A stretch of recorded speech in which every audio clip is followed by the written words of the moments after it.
नमस्कार। इस वीडियो में हम सीखेंगे कि अनमोल एप्लीकेशन में एएनएम दीदी के द्वारा योग्य दंपति का रजिस्ट्रेशन किस प्रकार से किया जाता है। जैसा कि हम सभी जानते हैं, अनमोल एप्लीकेशन में डाटा एंट्री का काम 3 प्रकार से किया जाता है, जिसमें से एक प्रकार नीचे की तरफ डाटा एंट्री का जो ये चिन्ह दिया हुआ है, इसके द्वारा भी हम कर सकते हैं। जैसे हम इस चिन्ह पर दबाते हैं, योग्य दंपति, गर्भवती महिला, शिशु देखभाल के 3 सेक्शंस खुलते हैं। हमें योग्य दंपति का रजिस्ट्रेशन करना है तो योग्य दंपति वाले इस सेक्शन को हम खोलते हैं। यहाँ पर योग्य दंपति से रिलेटेड जितने भी हमारे कार्य हैं उन सब की सूची हमें दिख जाती है। फिलहाल हमें योग्य दंपति का पंजीकरण करना है। तो योग्य दंपति का पंजीकरण करने से पहले हमें मुख्यतः कुछ बातों को अपने ध्यान में रखना है। पहला, हमें ऐसे योग्य दंपति का पंजीकरण नहीं करना है जिसका पंजीकरण एनएम दीदी के माध्यम से आरसीएच पोर्टल पर पहले से ही कराया जा चुका है।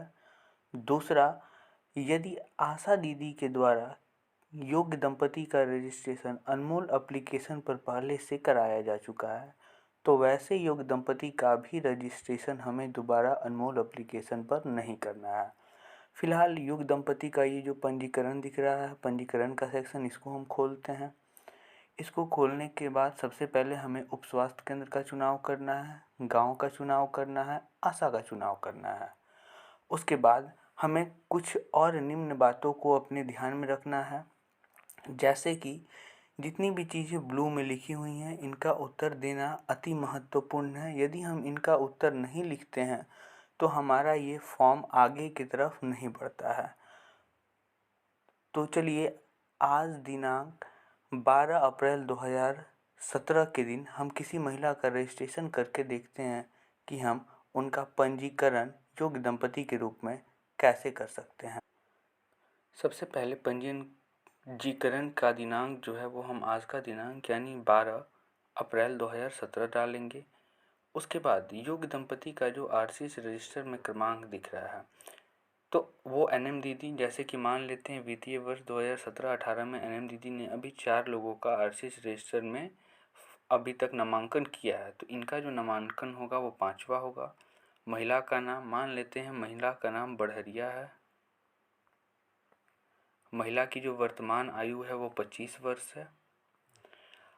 अब यहाँ हमें एक चीज़ और ध्यान देना है, यदि महिला की जो शादी है वो कुछ साल पहले हुई है तो यहाँ हम उसकी वर्तमान आयु जो है वो 25 लिखेंगे और विवाह के समय उसकी जो भी आयु होगी, जितने साल पहले उसकी विवाह हुई होगी उतना हम लिख देंगे। इस महिला, ये चीज़ मैंडेटरी नहीं है। इस महिला का विवाह इसी वर्ष हुआ है तो इसे हम छोड़ देते हैं, ये ज़रूरी नहीं है। यहाँ बैंक खाते का विवरण पूछ रहा है, महिला नहीं देना चाहती है, नहीं पर हम करेंगे। जारी रखे का जो ये चिन्ह है उस पर दबाते हैं। जैसे ही हम उस पर दबाएंगे पति का विवरण का एक नया पेज खुल कर के आता है। पति के विवरण के ठीक सामने लागू नहीं का एक ये लिखा हुआ बॉक्स हमें मिलता है। यदि हम इस बॉक्स पर दबा देंगे तो पति का जो भी डिटेल्स होता है वो हमसे नहीं मांगता है, लेकिन हमें पति का डिटेल्स देना है तो पति का नाम जो है उसके ठीक सामने वाले बॉक्स में हम पति का नाम मान लेते हैं। पति का नाम BRU है। पति की वर्तमान आयु मान लेते हैं 27 वर्ष है। बैंक खाते का विवरण पति अगर नहीं देना चाहता है तो नहीं पर दबाएंगे। घर का पता मान लेते हैं, पति के घर का पता पलटू आता है।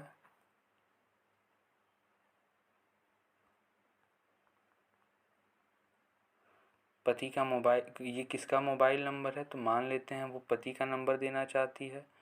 पति का जो मोबाइल नंबर है हम वो दर्ज करेंगे। उसकी आर्थिक स्थिति दर्ज करते हैं। यदि उस महिला का ब्याह पहले के समय में हो गया है और अभी तक उसका आरसीएच पर रजिस्ट्रेशन नहीं हुआ है और उसके कुछ बच्चे हो गए हैं तो उसके कुल जन्मे बच्चों की संख्या, जिसमें से कितना लड़का है कितना लड़की है, हम इसको यहाँ से चुन सकते हैं। ये जो महिला है ये नवविवाहित है, इसके बच्चे अभी नहीं हुए हैं तो इसको हम नहीं दर्ज करेंगे, सेव कर देंगे। इस प्रकार से हम किसी भी योग्य दंपति का रजिस्ट्रेशन अनमोल एप्लीकेशन में कर सकते हैं। धन्यवाद।